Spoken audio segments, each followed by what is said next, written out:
last year, I signed an executive order officially banning the practice of so-called conversion therapy on minors because it is wrong, it is torture, it has been discredited, and it should not be happening in the Commonwealth of Kentucky.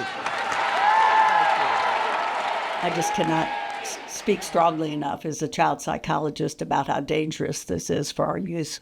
This isn't just snake oil, it's snake venom.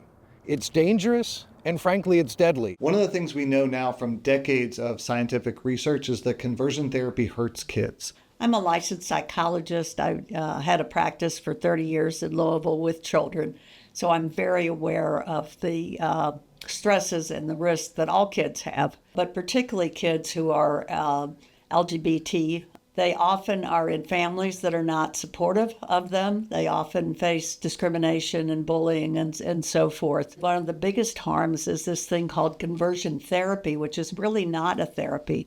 It's been discredited by every counseling and medical association in the country because the only impact it has is to lead to higher rates of depression, isolation, self-harm, and ultimately suicide.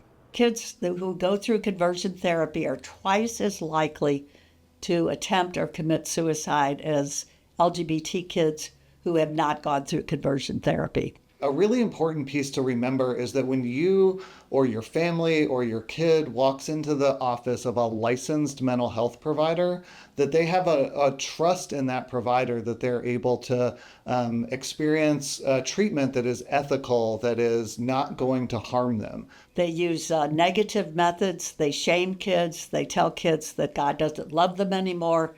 They sometimes resort to what really would be physical abuse during the course of this. And the whole goal of conversion torture is to try to convince a child that what they are feeling about their body is not accurate, that they are not who they think that they are. And it's so confusing to kids and so damning to them. More than a fifth of Kentucky's LGBTQ kids have either been threatened with or already been subjected to this deadly practice. This only hurts kids who experience it.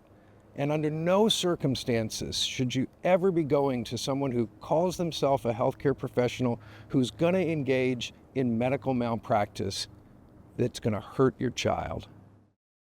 I was in the rotunda with Governor Beshear and a crowd of supporters, and we were so thrilled. We had been talking with him about the possibility of issuing an executive order to ban conversion therapy. And the Kentucky Mental Health Coalition, which I lead, has championed every bill that's been in the legislature the last dozen years to ban conversion therapy. But those bills have not even gotten a hearing. So for him to do the executive order was just absolutely thrilling. It's such a relief, actually, because it was going to protect our kids. I mean, what a historic day in Kentucky to be among the first states in the South to have a ban on conversion torture against our LGBTQ youth. We had a community of LGBTQ folks that were really excited about the executive order, freed from the threat of conversion therapy by licensed mental health providers. And then the legislature almost gleefully went after this again and wanted to overturn the executive order and actually wanted to make it worse. They wanted to protect the practice of conversion therapy. It felt like an incredible whiplash and double cross. And I wish the legislature would follow the governor's lead, at least in this area, and the lead of members in their own chamber who said during this debate, this is harmful. And we've tried telling them that. We've shown up and testified and shared the data from the Psychology Association, from organizations like the Trevor Project that show real clear harm that happens to kids who undergo these practices. And so it's tremendously disappointing to see that come through. It's why I was so grateful that the governor vetoed this bill, and am hopeful that the legislator would let that veto stand. I can't deny that it was a dramatic night at the Fairness Dinner to see the governor surprise the guests with his veto pin. This is not about red or blue. It's not about right versus left. It's about right versus wrongs. For me, it's about living my faith that says every child is a child of God, no exceptions and no asterisks. It's my belief that it's our job to lift everyone up and not tear anyone down. that the politics of fear and hate are wrong and the politics of compassion and love are right. And I don't like anybody being picked on, especially kids. I wanted them to see that their governor loves them, cares about them, and accepts them for exactly who they are. And I think I brought my veto pen. Support from the man that occupies the highest office in our Commonwealth was something that will be seared into our memories for our lifetimes. This is the veto to House Bill 495 because conversion torture is wrong. And I'm going to stand up for our kids.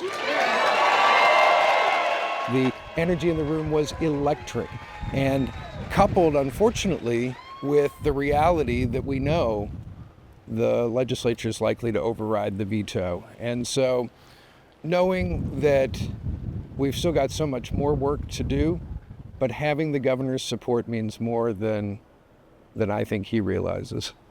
I think every family who has an LGBT kid, every kid who is dealing with sexual orientation issues had to feel like they had somebody in high places that was really a champion for them. He stood up and said, we love our kids, and we love them no matter what their sexual orientation is, and I'm going to do everything in my power to protect them. And that's exactly what he did.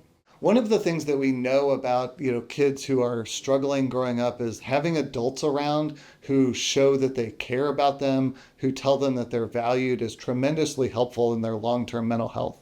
Having a governor in their state who stands up for them, who loudly and proudly is a defender of them and their rights, is critically important. And for kids to be able to see that makes all the difference in the world. And again, I hope we can continue to live in a state where this harmful practice is banned, and appreciate Governor Beshear's support of that.